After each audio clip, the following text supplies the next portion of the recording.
नमस्कार विद्यार्थी मित्रांनो, सर्वांचं स्वागत आहे आपल्या एमपीसी टाइम्स या यूट्यूब चॅनलमध्ये। ऑक्टोबर 2023च्या चालू घडामोडी ज्या आहेत त्या आपण ह्या महिन्यामध्ये क्लिअर करणार आहोत। प्रत्येक दिवशी तुम्हाला एक व्हिडिओ ऑक्टोबर 2023च्या ज्या काही महत्त्वाचे प्रश्न असतील त्याच्यावरती आपण घेणार आहे।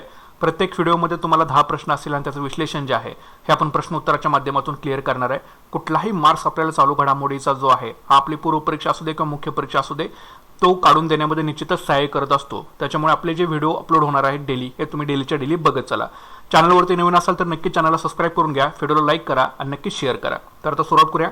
तर बघा पहिला प्रश्न काय, ग्लोबल इनोव्हेशन इंडेक्स 2023 मध्ये भारताचा क्रमांक काय आहे? तर ग्लोबल इनोव्हेशन इंडेक्स 2023 मध्ये भारताचा क्रमांक हा 40वा आहे, लक्षात ठेवायचा आहे। तर जागतिक बौद्धिक संपदा संघटनेनं म्हणजे विपोने जाहीर केलेल्या ग्लोबल इनोव्हेशन इंडेक्स 2023 मध्ये भारत 132 देशांमध्ये 40व्या क्रमांकावरती आहे। 2022 मध्येही भारताचा क्रमांक 40 होता आणि 2021 मध्ये भारताचा क्रमांक हा 46 होता। नीती आयोगाच्या मते भारतातील स्टार्टअप इकोसिस्टीम आणि सार्वजनिक आणि खाजगी संशोधन संस्थांनी नाविन्यपूर्ण क्षेत्रात केलेल्या प्रयत्नांमुळे भारताच्या क्रमवारीत सतत जी आहे ती सुधारणा होत आहे। या अहवालात स्वित्झर्लंड पहिल्या स्थानावर आहे, तर त्यानंतर स्वीडन दुसऱ्या स्थानावरती आहे आणि United states of America USA हे तिसऱ्या स्थानावरती आहे। स्वित्झर्लंड हे पहिल्या स्थानावर आहे, स्वीडन दुसऱ्या स्थानावरती आहे आणि युनायटेड स्टेट्स ऑफ अमेरिका हे तिसऱ्या स्थानावरती आहे, लक्षात ठेवायचं आहे। आफ्रिकन देश अंगोला हा क्रमवारीमध्ये शेवटच्या स्थानावरती राहिलेला होता, ठीक आहे। आफ्रिकन देश अंगोला ज्याचा क्रमांक होता 132, ठीक आहे, लक्षात ठेवा।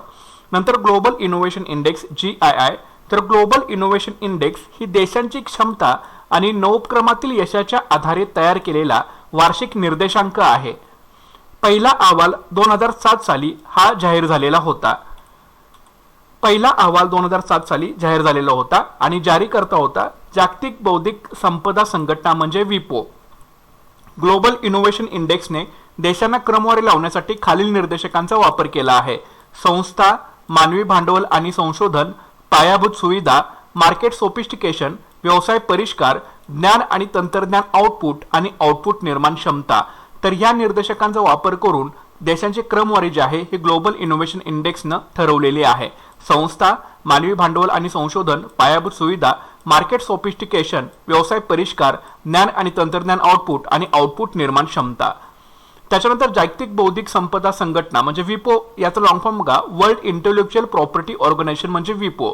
तर धोरण, सेवा, माहिती आणि सहकार्यावर आधारित जगभरातील देशांची क्रमवारी लावणारे हे एक जागतिक व्यासपीठ आहे।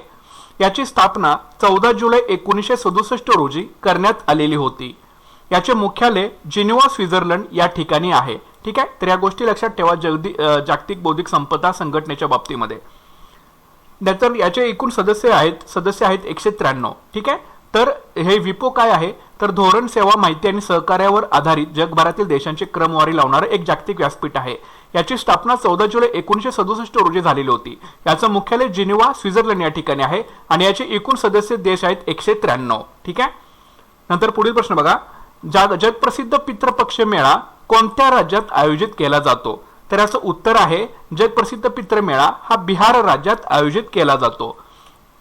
बिहारमधील गया येथे दरवर्षी पितृपक्ष मेळा हा आयोजित केला जातो। बिहारमधील फाल्गु नदीच्या काठावर हा मेळा आयोजित केला जातो। फाल्गु नदी ही गंगा नदी प्रणालीतील प्रमुख नदी आहे। यावर्षी 29 सप्टेंबर ते 14 ऑक्टोबर या कालावधीत हा मेळा होणार आहे।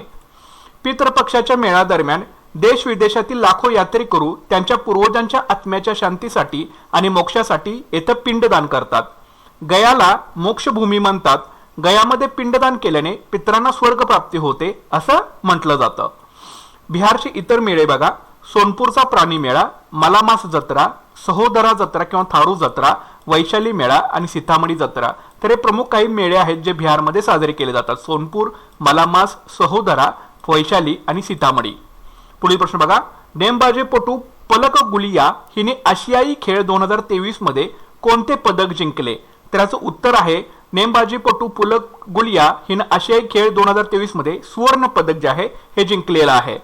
तर भारताने 50 मीटर रायफल 3P पुरुष सांघिक स्पर्धेत सुवर्ण पदक जिंकले. या संघामध्ये ऐश्वर्या प्रताप सिंग तोमर, स्वप्नील सुरेश कुसळे आणि अखिल शेओरॉन यांचा समावेश होता. टेनिसमध्ये साकेत रामकुमार जोडीनं पुरुष दुहेरीत रौप्य पदक पटकावलं. या स्पर्धेत भारतीय महिला स्क्वॉश संघानं कांस्य पदक जे आहे ते पटकावलेलं आहे. चीनमधील हांगझाऊ येथे झालेल्या आशियाई खेळ 2023 मध्ये भारताने महिलांच्या 10 मीटर एअर पिस्तूल नेमबाजीत सुवर्ण आणि रौप्य पदके जिंकली. महिलांच्या 10 मीटर एअर पिस्तूलमध्ये भारताच्या पलक गुलियाने सुवर्ण पदक तर ईशा सिंगने रौप्य पदक जे आहे ते जिंकलं. तर पाकिस्तानची महिला नेमबाज किशमाला तलतने या स्पर्धेत कांस्य पदक तिनं जिंकलेलं आहे. तर पलक गुलियानं सुवर्ण पदक, ईशा सिंगनं रौप्य पदक आणि पाकिस्तानची महिला नेमबाज किशमाला तलतनेनं या स्पर्धेमध्ये कांस्य पदक जे आहे हे जिंकलेलं आहे. तर निश्चितच तुम्ही हे लक्षात ठेवणं गरजेचं आहे. पुढील प्रश्न बघा, चौथा भारत लॅटिन अमेरिका सांस्कृतिक चित्रपट महोत्सव कोठे आयोजित केला जात आहे? तर याचं उत्तर आहे चौथा भारत लॅटिन अमेरिका सांस्कृतिक चित्रपट महोत्सव नवी दिल्ली येथे आयोजित केला जात आहे.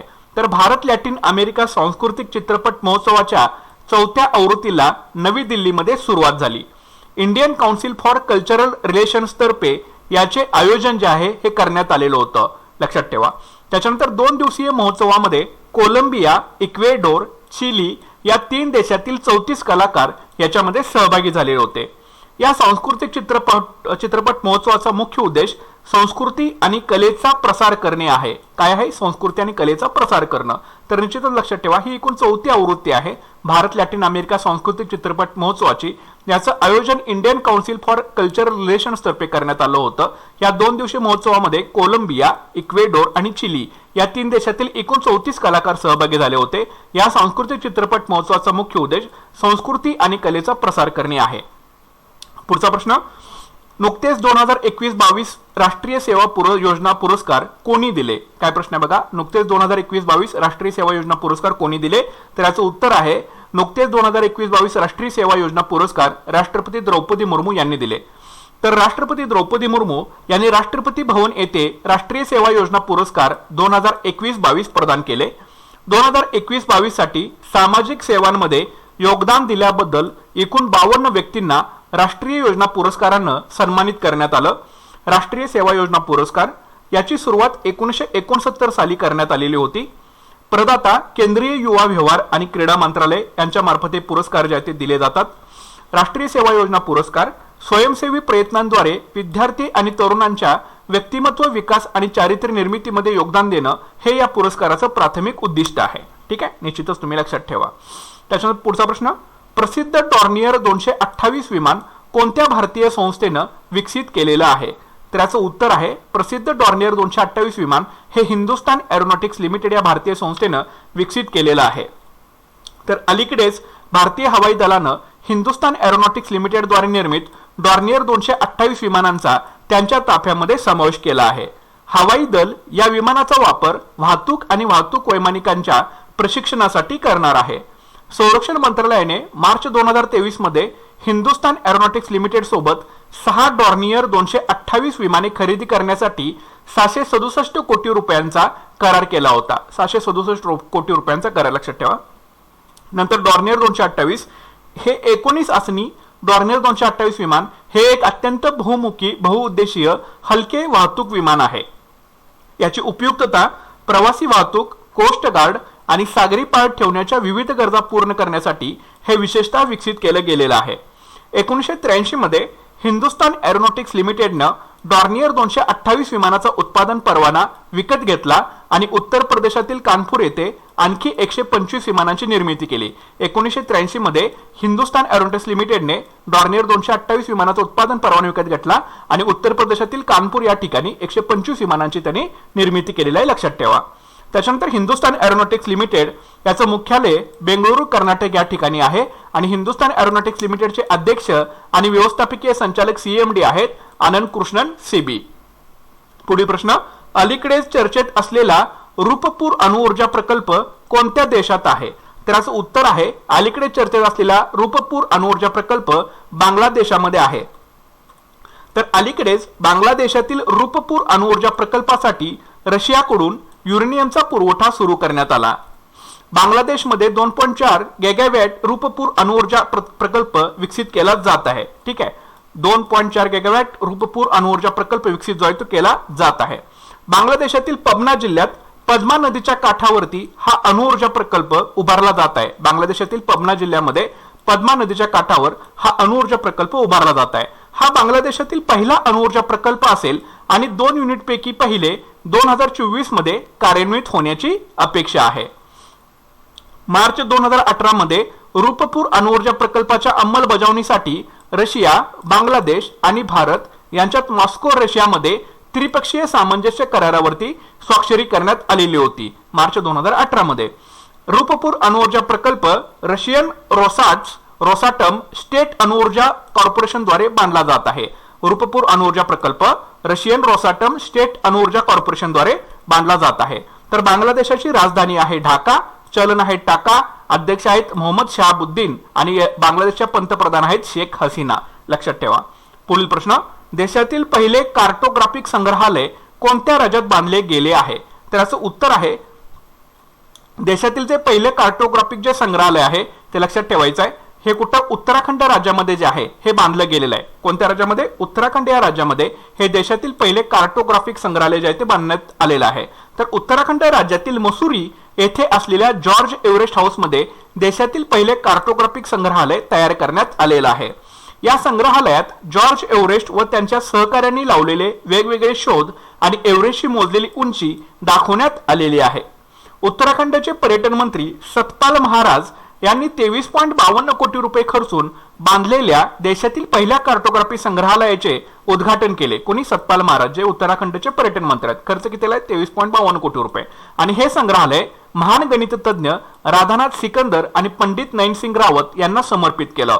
हे संग्रहालय महान गणिततज्ञ राधानाथ सिकंदर आणि पंडित नैनसिंग रावत यांना समर्पित केलेलं आहे. 1832 साली बांधलेले सर जॉर्ज एव्हरेस्ट हाऊस हे संग्रहालय म्हणून विकसित करण्यात आले आहे आणि म्युझियम मध्ये तुम्हाला कार्टोग्राफीचा इतिहास, कार्टोग्राफीशी संबंधित उपकरणे, महान भारतीय सर्वेक्षक यांची माहिती सुद्धा मिळू शकेल. कार्टोग्राफी म्हणजे मॅपिंग. तर मॅपिंग किंवा कार्टोग्राफी म्हणजे स्केलच्या सहाय्याने पृथ्वीच्या पृष्ठभागाच्या एका भागाची स्थिती कागदावर सूक्ष्म स्वरूपात तयार करणे म्हणजे कार्टोग्राफी. आणि हेच पहिलं संग्रहालय जे उत्तराखंड राज्यामध्ये उभारण्यात आलेलं आहे. लक्षात ठेवा. पुढचा प्रश्न, इंद्रजातर सण खालीलपैकी कोणत्या देशाचा मुख्य सण आहे? त्याचं उत्तर आहे, इंद्रजातर सण हा नेपाळ या देशाचा मुख्य सण आहे.